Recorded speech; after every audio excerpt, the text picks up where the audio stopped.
Hi honeybees, I'm Raven, this is October, and welcome back to our channel.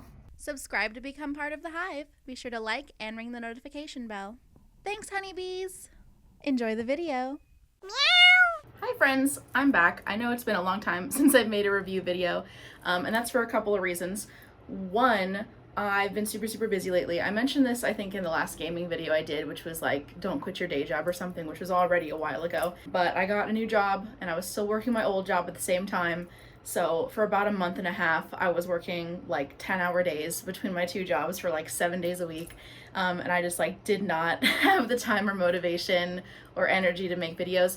But a second reason is not a lot of great movies were coming out the past couple of months. Nothing that really inspired me to make a video. And I thought, like, I've seen like 10 movies in the past couple of months that I haven't talked about. I've made a couple TikToks about some of them, but I thought, you know, what better time than now? We're halfway through the year. It's June. We're 6 months into 2025, which is crazy. But I thought I'd do a little catch-up video on some of the movies that I've seen for the past couple of months. Keep in mind, I'm going to be talking about 10 movies today, maybe 11 because I just saw another one last night, and I liked maybe like 3 of them. So that's why I haven't really been making videos as well, just because there really hasn't been much to talk about.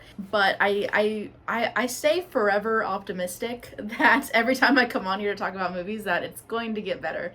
And honestly, I think that's true because summer, like, this is when like everyone wants their big blockbusters to be released. Like, this is when the big movies are coming, and then of course then we're gonna get into the fall and we're gonna get into like the horror movies and then the holiday movies. So I do remain optimistic, but let's just catch up on some that I've seen for the past few months before we get to hopefully the good stuff for the rest of the year. Okay, so I'm just gonna jump right into it. The first movie that I actually caught up on, this is a movie that came out in February that I didn't get to see in theaters, but I wanted to, so I retrospectively watched it about a month or two ago, and that was Love Hurts.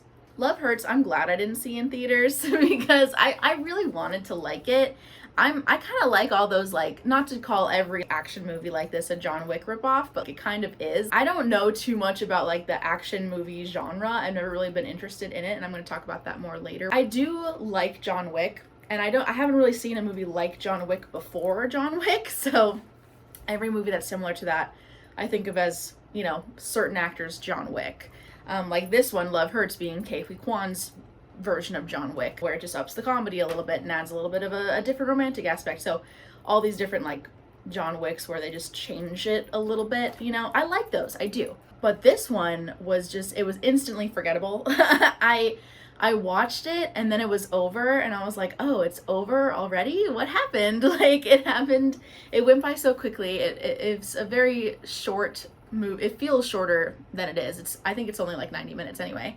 I really, honestly, truly, I don't even know what else to say about it other than it was forgettable, because I kind of forgot all about it until I sat down to make notes for this video. The story moved very fast, which is probably why it felt short to me, because it was just kind of like, it started into the action very quickly. They definitely really wanted to just get into the action, and Ke Huy Quan, like, he used to like choreograph fight scenes. Like, he's done a lot of stuff like that throughout his entire career, so I'm sure like the movie, whoever made this movie, just wanted to get into, let's just watch him fight, you know, which was fun to see, I guess. Having someone fight, that's interesting, but then if you do it too much, it kind of gets old, and I don't think this movie was very balanced that well in the terms of action.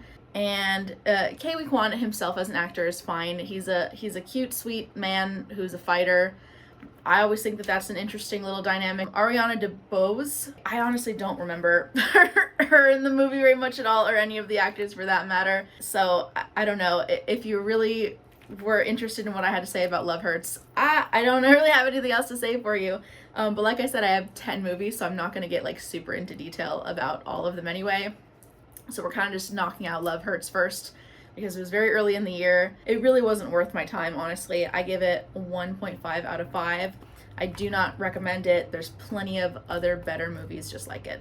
Okay, next, I watched a Minecraft movie. I did see a Minecraft movie when it was in theaters.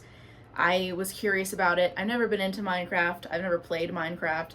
I always tell a story whenever Minecraft gets brought up that I used to be like a camp counselor. It was at my high school, and so some of the high schoolers over the summer one year worked at this like day camp at the high school for younger kids. and I was one of them. That was like one of my first jobs when I was like, I don't know, a junior in high school. It was a Minecraft camp for like middle schoolers, but they also did theater. So I kind of was one of the counselor directors of the theater part, and then some of the other kids helped with the Minecraft part, but we were all there all the time. So when it was time for the kids to play Minecraft for the hour or two that we gave them to do Minecraft, they would be like, can you help me do this? I'd be like, no, don't even talk to me during this time. I have no idea what's going on here. And that's my only connection to Minecraft, is that I was a counselor in a camp that encouraged kids to play Minecraft for part of it. I don't even remember what that camp was really about. All I know is we also did skits, and I helped direct the skits. But a Minecraft movie I was very curious about, just because of all the memeing around it. Marketing was good, I guess I could say, for that reason, but I immediately had a problem with the opening exposition. There was just way too much of it. Like, the first scene of the movie is Jack Black recounting his story of how he became Minecraft Steve and how he found the Minecraft world. And it was just very, very much like, and then this happened, and then this happened, and then I did this, and then I did this, and then I did this, and now I'm trapped by the pig queen. And it was like, all that stuff that you just talked about in the narration, I would have loved to see that play out in the movie. The movie should have been about that, about you discovering Minecraft world and literally like building it up, which is the whole point of Minecraft, I've come to learn. And then later, there's two kids. If you've seen it, you've seen it. You know the plot. If you haven't seen it, it doesn't matter. There's two kids, which, first of all, it's an older sister and a younger brother. We see after all this exposition. The older sister looks like she's like 12 to 14 years old. I was shocked to see her driving a car in the beginning, and that her and her brother were living by themselves and she's taking care of them, when she looks same age, if not younger, than her brother. So that freaked me out the entire movie. I was so distracted by how young this woman looks. The actress is 23, so she was like 21, 22 maybe when they were filming, depending on when they filmed it. She doesn't look it at all, and that was just mad distracting. Nothing to do with the quality of the movie there. I was just thinking about it the entire time. But anyway, they move to this town. The kid finds the little Minecraft crystal box or whatever to create the Minecraft world. Him and Jason Momoa's character, whose name is Garrett the Trash Man something, who's like this guy who used to be really, really good at this one video game, or he used to really, really be good at video games and win them in tournaments, and years has passed and now he's all washed up, but he still acts like he's the man. He was the best character. He was very funny, very interesting. I only laughed maybe like twice, but I was smiling pretty much the whole time that Jason Momoa was on screen. He was definitely the MVP of the film. Long story short, these kids, Jason Momoa, Danielle Brooks, who was like the real estate agent that helped them find their home, go to the Minecraft land and have to like save Jack Black. They get him out of there immediately, and then they have to like defeat all the pig people, or I don't know anything about Minecraft, but all the pig people, they have to defeat them. And we go to Jack Black Steve's like chamber area where he has all these weapons and special things that he's collected over his years living in Minecraft world. And he's got what I know now are really hard to get items or hard to make items. Like, it takes a lot of time to like make and get them.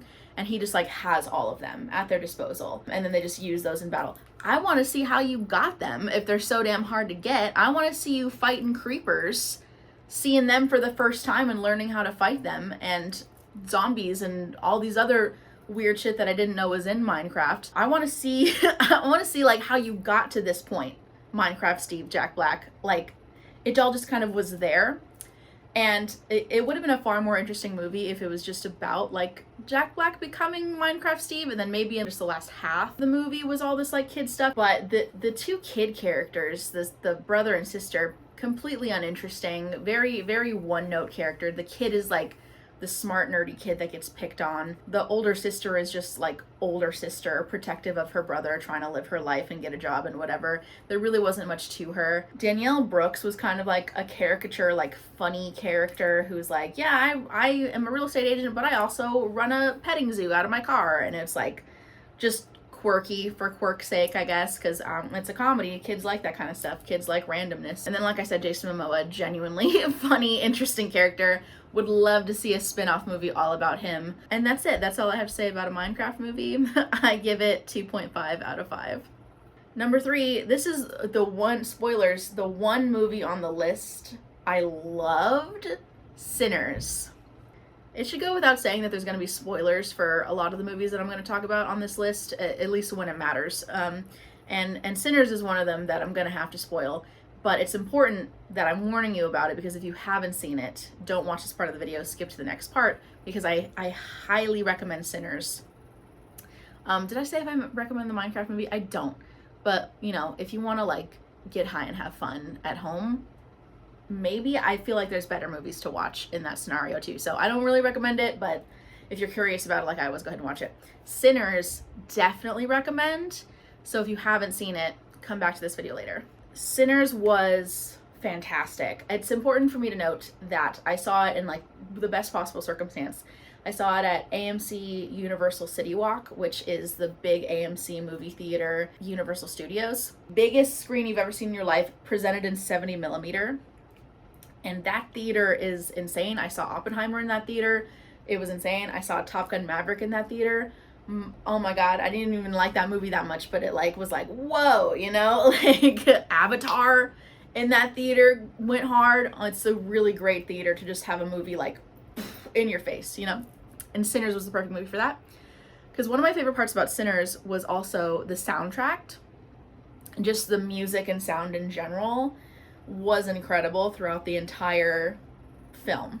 And the speakers in that theater are also like, you know, I don't know how to describe it. It's just, it's a great experience. If you can see a movie in IMAX 70 millimeter, always recommend doing that. Great acting. I mean, goes without saying, Michael B. Jordan, he's great. Michael B. Jordan, I will talk more in detail about the plot on this one. Michael B. Jordan plays twins, Smoke and Stack, the Smokestack twins.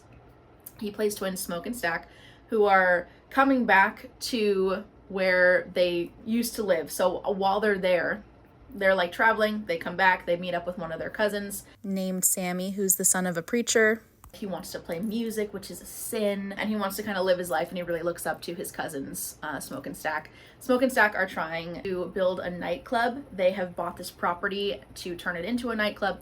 So the first like third of the movie is about Smoke and Stack and the people around them trying to get things together for this nightclub. They're meeting up with these people that they used to know, running into old lovers. Haley Steinfeld used to date Stack, and so they meet up again after a while, and Smoke has a partner named Annie who he had a baby with, but the baby died. So there's some shared trauma between them, but there's still kind of love between both couples actually.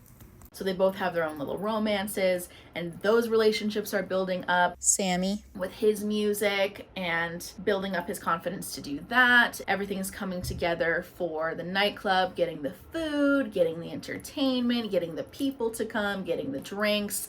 It's all building up. And normally I don't like a slow burn or a slow build. It's not that it was slow, but it's like this movie is about vampires and there were no vampires at all in the movie until like halfway through. But I really didn't mind it because it was all so interesting and well put together, and I knew it was building up to something, and it was definitely very much worth it. I was having a good time just kind of learning about these characters and watching these characters and hearing their motivations and watching them interact with each other until we got to the point where there were vampires. The vampire, played by Jack O'Connell, great. He's wonderful. We first see him when he knocks on the door of this like white couple and convinces them to let him inside. He's being chased by Native Americans. The white people refuse to let the Native Americans like come in and get him because they're racist white people, and so they trust this strange white man over these Native Americans. And obviously there's a lot about like race and inequality and stuff in this movie. That's kind of like the overarching message, for lack of a better word. Moral is about like racism and freedom in general, really just the concept of freedom and what freedom means for different people and how it looks different for different people and how different people achieve it in different ways.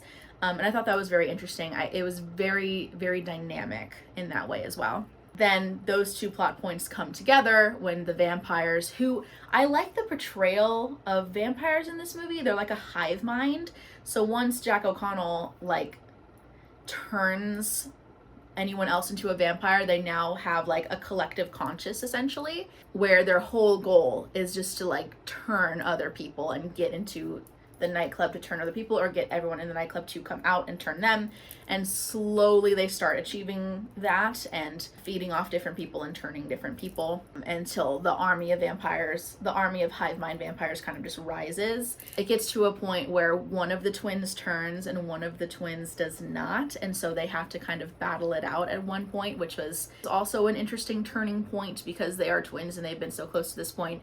And then it's just kind of heartbreaking that one of the twins that Michael B. Jordan has to come to terms with the fact that his brother is not his brother anymore and is turning against him, but he's not quite able to kill him. But anyway, I thought that was all a very fun take on vampires and the concept of freedom. And then just going back to the music and the sound, before this all kind of crumbles down when the vampires are coming, there's this scene where all the characters are in the nightclub and there's music playing, and it starts with just Sammy with his guitar singing his song, and he has such a powerful voice. He's such an amazing actor. This guy was like, he was incredible. Then it kind of diverges into all these different cultures and people from different time periods are all performing and coming together at the same time, and it was so powerful and so mesmerizing. I was actually getting emotional, which it takes a lot for me to get emotional in a movie. Not so much nowadays. As I've grown older, I've gotten more sensitive, but still, like, it's a big deal to like make me want to cry in a movie, and I was definitely like tears in my eyes because of how beautiful and powerful. Power really is the word. It's a very, very powerful film in a lot of ways. I thought just the plot progression and the story and everything, just, this is one of those movies where it just all came together perfectly, and I really, really enjoyed Sinners. I highly recommend Sinners. I give it 4.5 out of 5. Number 4, I'm gonna have to not talk too much about every other single movie, but luckily that's the one I like the most, so that's the one I was probably gonna talk about the most. The next movie I watched was The Amateur. I love Rami Malek, love him, will always support him, will always watch the movies he's in. This one was just mostly pretty basic, not the most interesting of plots. I wouldn't say this is a John Wick knockoff, because he's not like a secret sleeper agent assassin or anything like that. Like, he's not good at fighting and turning things into weapons or anything like that, but he's a really, really smart CIA guy. He's like a really, really smart guy, and so he uses his intelligence to like build things to get back at the people. It's a revenge story. It's a very, at its core, a very, very basic, you killed my wife, now I'm gonna get revenge on you story. I was fine with that because like I said, I like Rami Malek, and based on the trailer, again, tricked by the trailer, I thought it was going to be more of him using his smarts to get back at all the people involved, but turns out those scenes were very few and far between. There's like a whole gang of bad guys who were involved with the murder of his wife, who she was taken hostage with this group of people at this conference that she was at, and she got murdered kind of like as an example by the gang. So he, against the wishes of his upper command, he goes after these people to get revenge because they're kind of not doing anything about it. He tracks everybody down with the help of some like Russian friend who was set up earlier that he only knows online. They track them down. One guy is in this glass pool and he rigs the glass pool to like crack so he falls. There's another guy where he like sets up a bomb. If he moves his hand a certain way, the bomb goes off or something like that. Like, and that was all cool, but there's so much in between that of him like tracking them and chasing them. And Lawrence Fishburne is on his trail because Lawrence Fishburne is in charge of making sure he stops going against protocol, essentially. So it's also a very cat and mouse kind of situation. All in all, very tropey, very cliche story-wise. It made it a little bit worth it looking at Rami Malek because I just like looking at him and I think he's a wonderful actor. Lawrence Fishburne is a wonderful actor. Nothing was wrong with anybody's acting. I think it was just the story in and of itself was not very original and not very interesting. So The Amateur, I give 2 out of 5. And I wouldn't say I recommend it.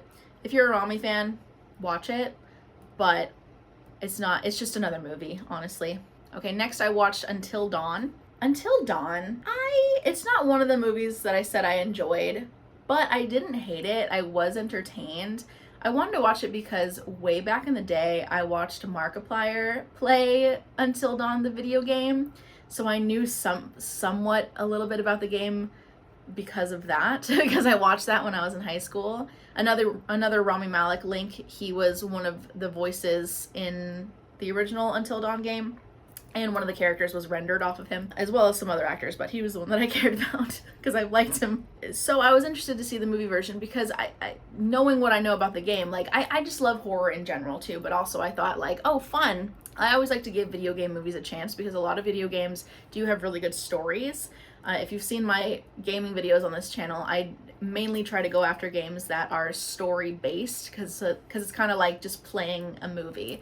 And so watching a movie based off something like that, I feel like shouldn't be as hard as some of these filmmakers seem to think it is, or seem to make it look, you know? The problem is, I guess, with video game stories, it takes hours and hours and hours to get through the whole story, and then you try to condense it into like an hour and a half to 2 hours, and it just is very rushed and underdeveloped, and that's exactly what was going on with Until Dawn. It was very rushed. It did feel underdeveloped story-wise, character-wise. We just didn't have enough time to get to know these characters and to get to know what was going on. There was just kind of not a lot happening, characters slowly understanding what's happening, and then a lot of plot and exposition all at once towards the end. I didn't like the look of the Wendigos. Another thing, I have a connection to Until Dawn a little bit, not just because I used to really like Markiplier and I watched him play it, but Until Dawn, the video game, introduced me to the concept of what a Wendigo is, and I'm really interested in like cryptids and monsters and things like that. I mean, you could probably tell that, but Wendigos are something that I've always liked, and I just know about them from Until Dawn is how I discovered them, and I have a Wendigo tattoo. It's gonna be awkward to show you because it's on the back of my calf, but there it is. This is my Wendigo tattoo. Hard to see. I'll put up a picture. Also, an actress I'm starting to really like in it, Odessa Azion. She was in the Hellraiser remake from 2022, and she's been in a couple other things. I love her. Ever since I saw her in Hellraiser, I was like, who is this gorgeous queen? I'm in love with her. And seeing her in this movie, I didn't know she was in it. But as soon as it started and she was on screen, I was like, that's the girl from Hellraiser. And I was so happy. She was good. She was fine. I mean, as biased as I might be, it's the story. It really wasn't the acting. It was the story. The characters are underdeveloped to no fault of the actors. Just again, everything was rushed.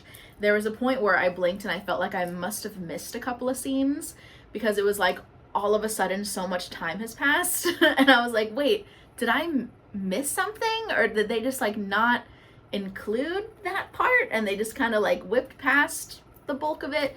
Because if you don't know, Until Dawn, it's basically this group of teenagers who are looking for this one girl's sister who had gone missing, and so they find this house with this guest book where the sister's name is in it, signed a bunch of times, and turns out that this is like a time loop area, and in the time loop they have to survive until dawn to get out of the time loop. And so they keep dying over and over and over again, but they only have so long to keep dying before they turn into Wendigos. And these characters handled it really in the worst way. Like, they're so stupid. I was so frustrated because every time one of them died, the others would be like, oh, now we gotta kill each other so we can start over again, because we have to all make through.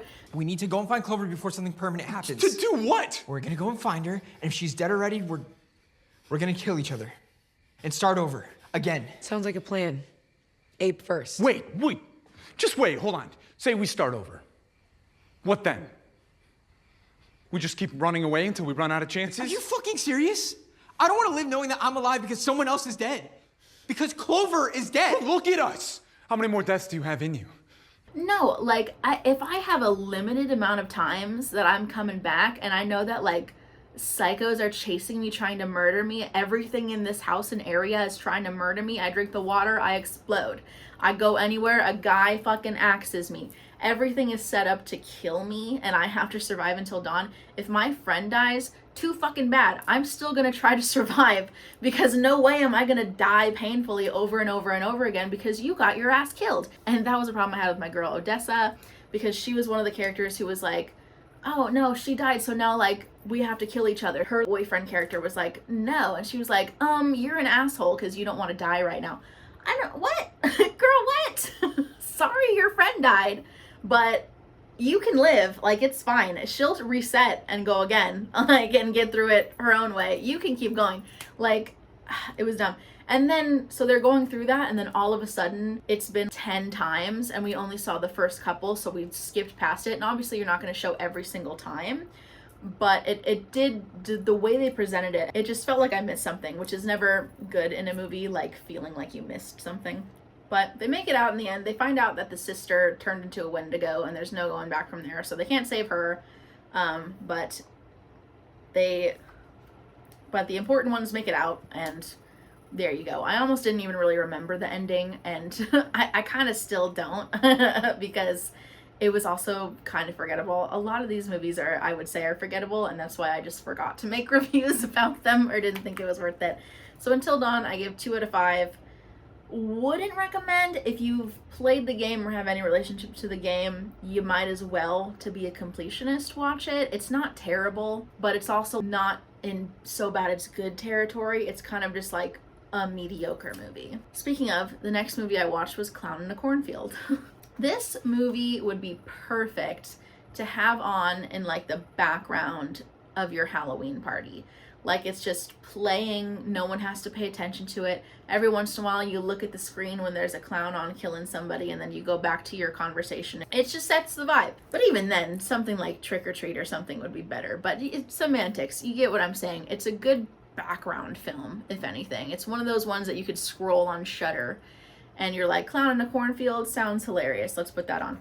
That's all it is. I heard it's based on a book, but that doesn't really excuse how cliche it is. Girl and her dad move to a weird small town. She makes friends with some of the kids who like one of the girls like straight up hates her, but they're still friends. Like, okay, like I'm not gonna be friends with someone who hates me and is mean to me, but that's just me. And there's like this factory in town where the mascot is a clown, and the factory burned down or whatever, and a lot of people lost their jobs.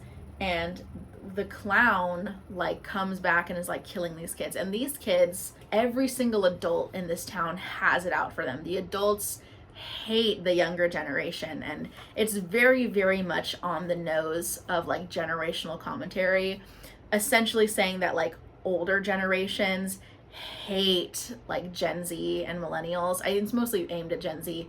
Hate them, think they're stupid, think they'll never survive, and so they literally kill them to try to get rid of the worst ones, I guess. But they're not killing all of the younger generation. But if you kill enough of the younger generation, there's not going to be any people left. They don't kill everybody, they just kill the select group of teenagers that they hate. This group of teenagers, they make videos staging clown attacks and whatever for views. So basically the older people in this community blame this young group of teenagers for like the factory burning down because they were messing around in there and all this other stuff.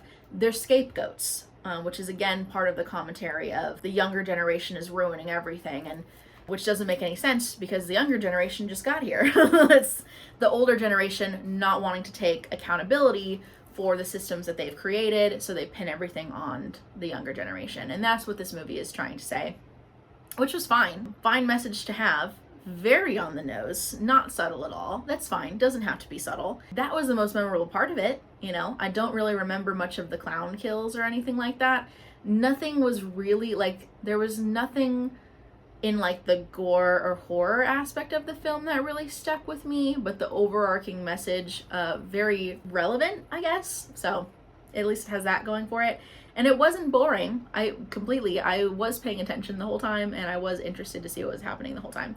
And there was a little like gay love story twist in it, so that was cool. The kid that the girl has a crush on and kind of starts dating, he's actually gay and doesn't want to admit it, and so this other guy is at the end of the movie is like, why won't you just admit that you're in love with me or something like that. And there's like this little like farm boy gay aspect of it, and that was cute, that was fun. But that was Clown in a Cornfield. That's all I gotta say about it. I gave it 2.5 out of 5. It's not that I don't recommend it, it's that it's another one that's like just another movie. I recommend it as a movie to put on the background of your Halloween party, among others. It wouldn't be first 10 on a list of Halloween party recommendations, but it's on the list. Next is Karate Kid Legends. I have to say, I've never really liked the Karate Kid franchise. I've only seen the first one, and my boyfriend makes fun of me for this all the time. I don't like movies that make me sad. I don't like movies about people being mean. I literally don't like the movie Mean Girls because I don't like how they're mean to each other the whole movie. It's just not something that I like to watch. If this were a therapy session, maybe we'd talk about how it stems from me being bullied as a child. I don't know. But movies are a form of escapism for me, and I don't like getting angry at movies, and Karate Kid, the first one, makes me mad because they hurt him and they beat him up and I don't like it. And so I wasn't really like all that psyched to see Karate Kid Legends because I also hadn't seen the others in the series. I generally know what happened. I know about the remake with Jaden Smith and how Jackie Chan is his version of Mr. Miyagi in that movie, and so they brought Jackie Chan back in this movie. I did kind of like the different take on the story here. I don't know if it's that much different than the other ones. I know it's different than the first one, where it centers around this Chinese kid who moves to New York with his mother, who gets a job there. He had just lost his brother the year before. His brother got murdered in a fighting accident. His brother had won a tournament. The people he won against got revenge, wanted revenge on him, and ended up stabbing him, and so he died. And they moved to New York. He meets up with a girl and her dad who owns a pizza shop.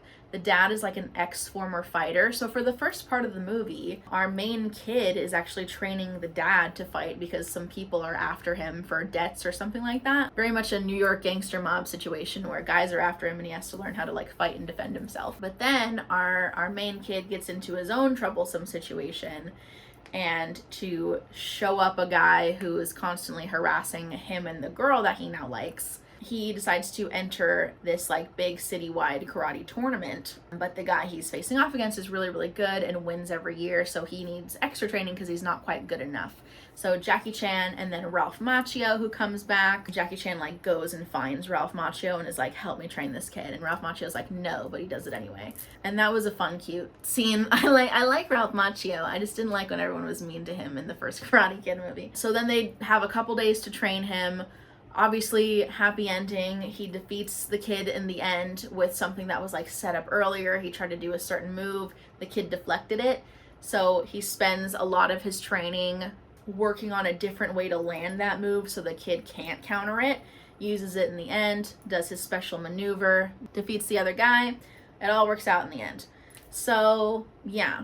And it was a nice, sometimes it's good to just have a nice, structured, happy ending movie where we feel safe watching it. I knew they weren't going to have the kid lose, If they did, they still would have made it happy. But it's a Karate Kid movie. The Karate Kid is going to win in the end. Sometimes I don't want to be on the edge of my seat. Sometimes I want to know that it's all going to work out and I'm just there for the journey. And that's how I felt about Karate Kid Legends.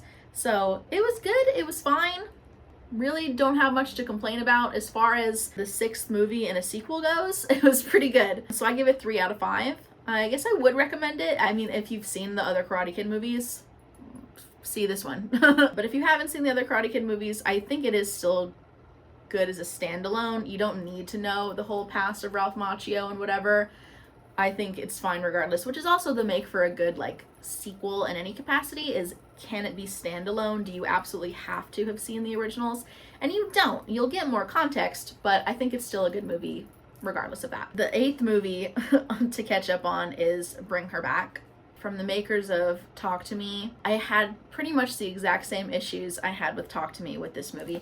Talk to Me, everyone was I remember during the time that it came out, a lot of people on TikTok, on Twitter and everything being oh my god, this movie is so good, this movie is so scary, this is me before Talk to Me, this is me after Talk to Me. I don't know what movie you guys were watching. It was fine. It wasn't bad. I did not like the ending. And the whole vibe of the film was very it made me feel icky, but that's kind of the point of movies like that, so that's not a point against it or anything. but I was like, were you guys scared? What are you talking about? This wasn't scary or brutal or as nearly as intense as all these reviews were making it seem. But it was fine. It was a cool concept. That was okay. But enough about Talk to Me. Bring Her Back, similar kind of thing. Not in like story to Talk to Me, but in like interesting concept and idea. And I think, I don't know, I don't really want to compare it all that much to Talk to Me, but it's really hard not to. In Talk to Me, the questions that you might have about that film don't really matter. Like, where did this hand come from? What are the origins? How does it work? That doesn't matter because of the way the story was presented. That's not what we're focused on. We're focused on the now and what's happening with this hand and these kids now. I don't need to know how it ended up in this one kid's hand. I don't need to know how it works. I don't need to know any of that stuff. The things that needed to be explained were explained. And you don't need to explain everything because, like, in horror, sometimes things are a lot scarier when you don't know. So I don't know if the filmmakers were trying to, like, do that again with Bring Her Back, but Bring Her Back was not done in so well a way that I didn't mind having questions. Like, a lot of it didn't make sense and went unexplained to a detriment. It didn't make it scarier, it just made me confused.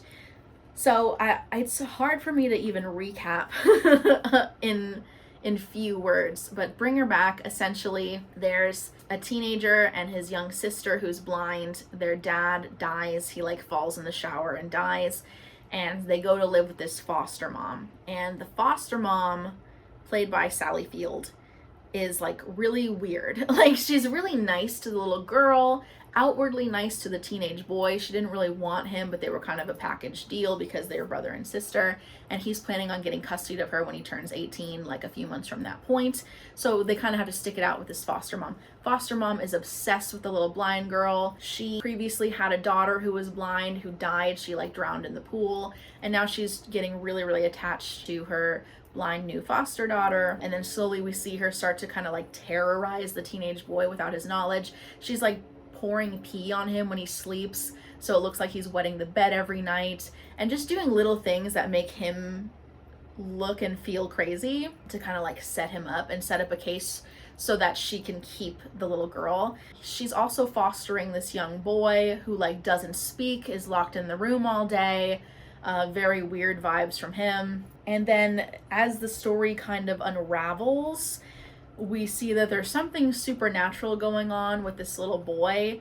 And essentially, I don't know how to build it up to you, but there's like weird things happen. Like, he eats the table, he like eats a knife, he tries to get out. What's happening is she has her daughter in a freezer, and the little boy has what she calls an angel trapped inside of him, possessing him. Angel, demon, we don't know what it is, but this thing has powers where if he eats the body of her daughter, he can like transfer her into the new little girl that she's fostering. And the teenage boy is like onto this, not this part specifically, but he knows something weird is happening with Sally Field, with the little boy.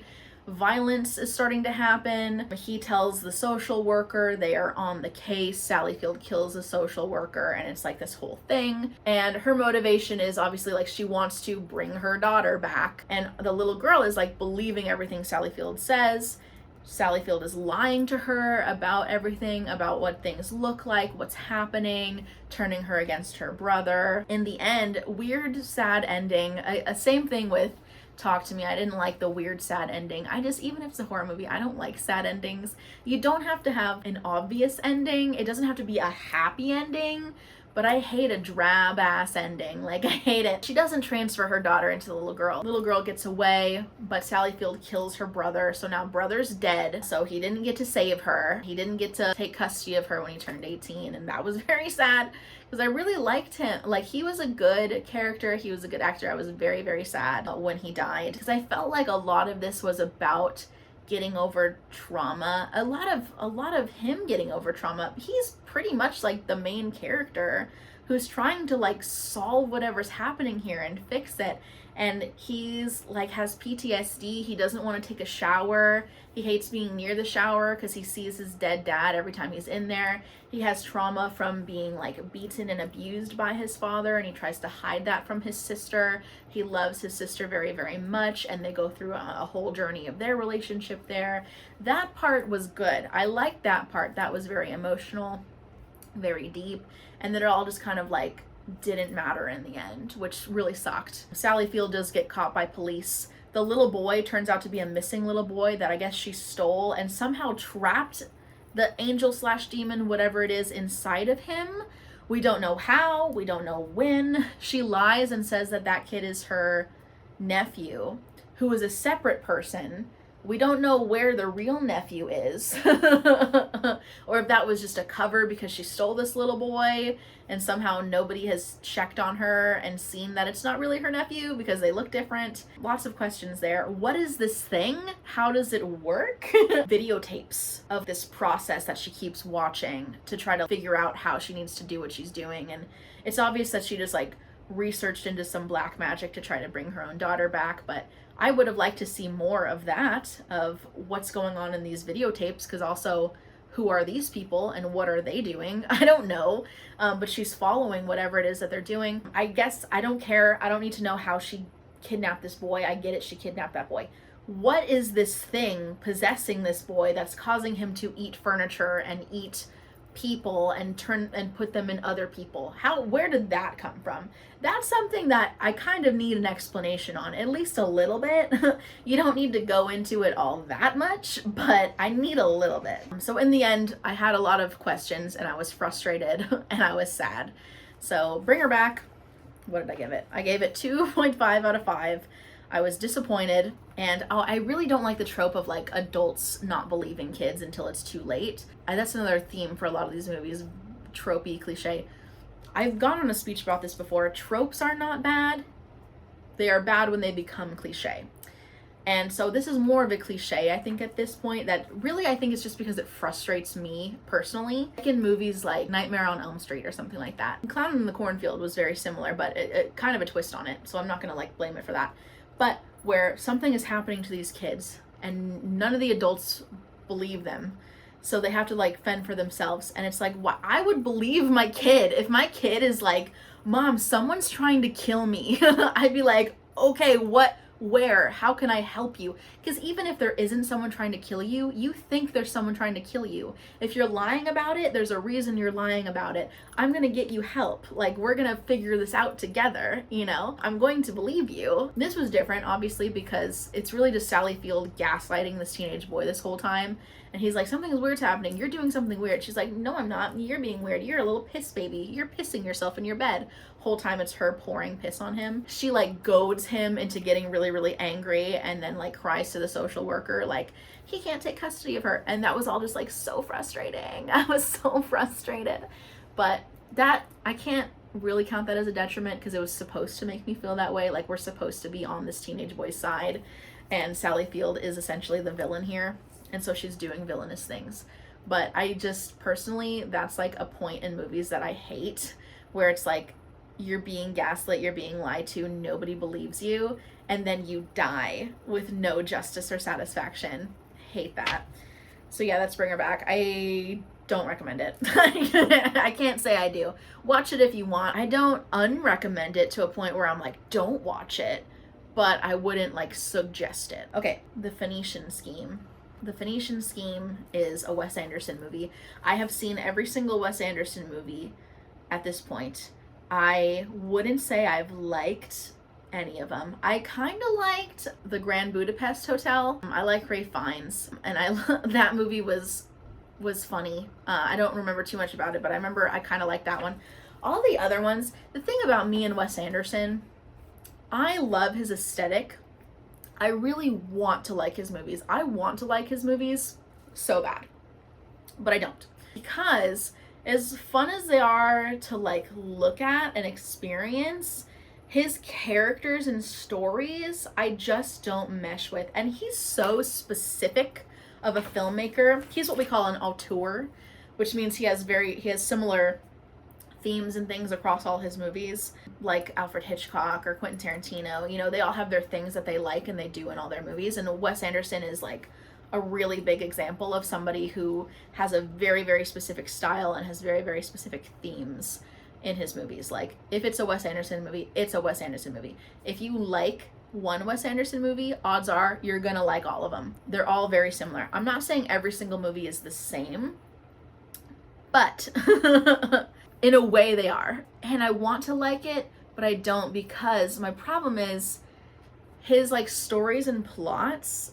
aren't always the best for me. Like, sometimes I'm confused and I don't know what's happening, or sometimes the plot is just like so ridiculous or not there. It's not that they're inconsistent or anything, because they're not. I don't really know how to describe it. I never really liked the story of what's going on in his movies generally, but mainly the problem is with the characters. I don't like his characters. A lot of his characters in different movies have been like terrible, awful people masquerading under these like bright pastel-y lights and beautiful costumes, which I understand. Yet again, I understand that that's the point, right? I get that that's the point, that there's these bright, beautiful colors and a bright, beautiful, what you think is a happy story, happy environment, fun, happy to look at, when really it's these miserable, awful characters going through really hard times, wanting to kill themselves, dying, grieving, things like that, masked under the brightness, right? That's the point. That doesn't mean I like it though. I don't. The characters just annoy me. Very specifically, I'm thinking about Royal Tenenbaums, I think is the one that I'm thinking of, where like one of the brothers is in love with his sister, and she's like the stepsister or adopted or something like that, but regardless, it's still his sister, and he tries to like kill himself because he can't be with her, and then they like make out before she's like, yeah, but we'll never be together. I think that's Royal Tenenbaums. But there's a lot of movies of his with characters like that who just are miserable, and I don't like, and I've never really meshed with it. It's just not me. It's not my style. I'm not saying it's bad. I just don't rock with it. With the Phoenician Scheme, the main character, played by Benicio del Toro, is unapologetically a terrible, awful guy, and everyone knows that. They are not trying to hide it at all.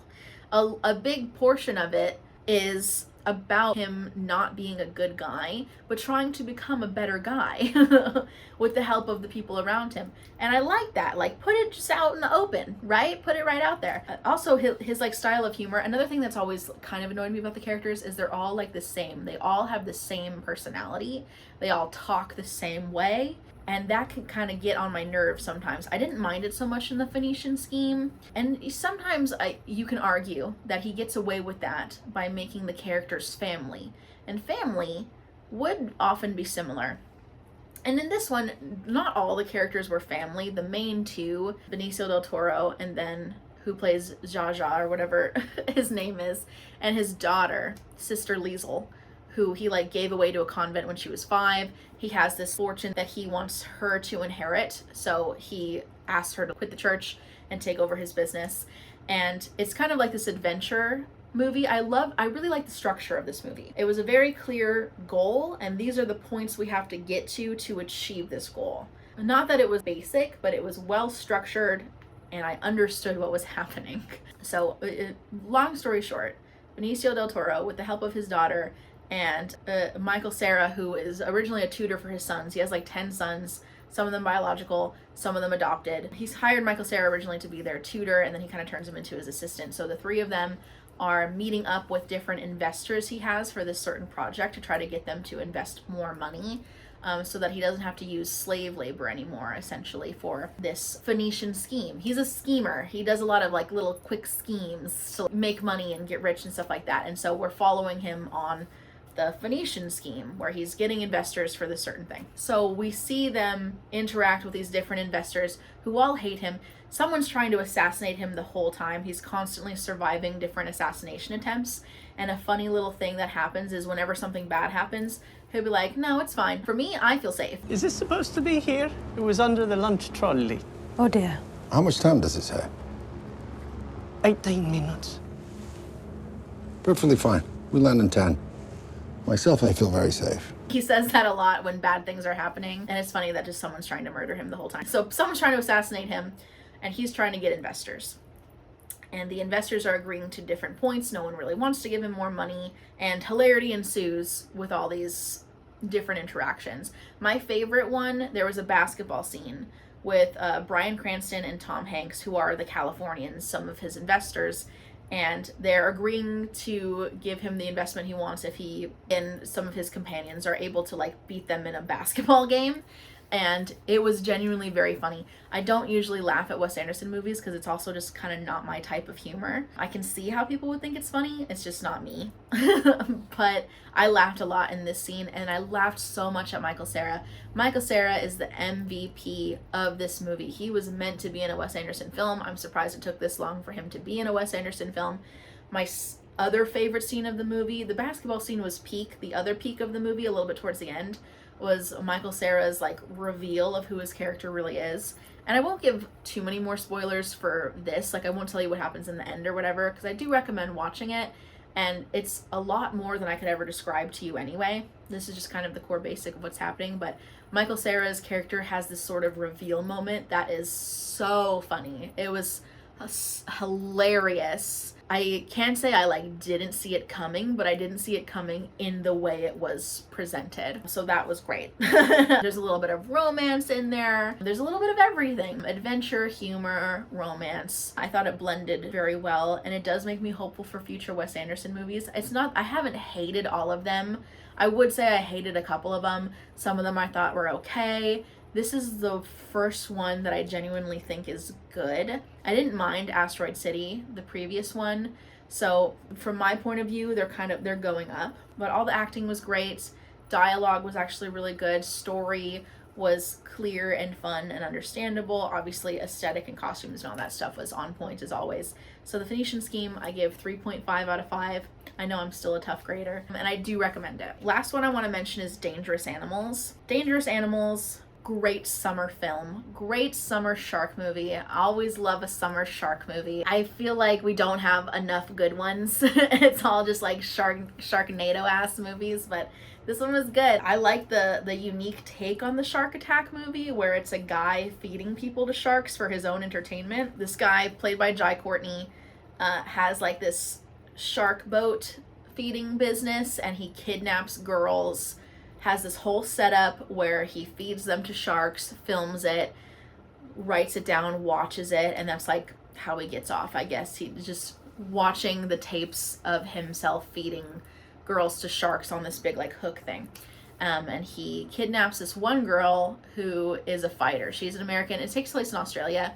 She's an American. She has nobody. She moved far away from anyone she knows. She lives in her van.